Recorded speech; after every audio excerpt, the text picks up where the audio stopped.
এই জ্যান্ত কই দিয়ে আজকে ঝোল রসা রান্না করব। বন্ধুরা, কোনোটা ছোট কোনোটা বড়। কানকুগুলো খুব শক্ত।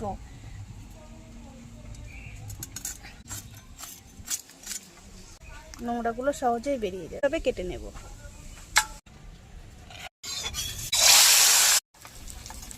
গোটা ধনে পরিমাণ মতো, একটু আদা, আর দেবো শুকনো লঙ্কা। যে মশলাটা শিলপাটায় বেটে নিয়েছিলাম সেটা ফোড়ন দেওয়া তেলে দিয়ে দেবো।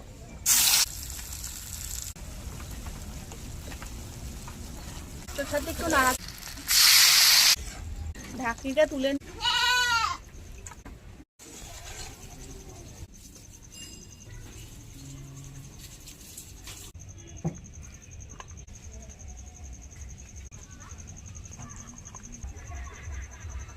মাছটা যেমন স্বাদ আর ঝোলটাও খুব সুন্দর স্বাদ হয়েছে খেতে।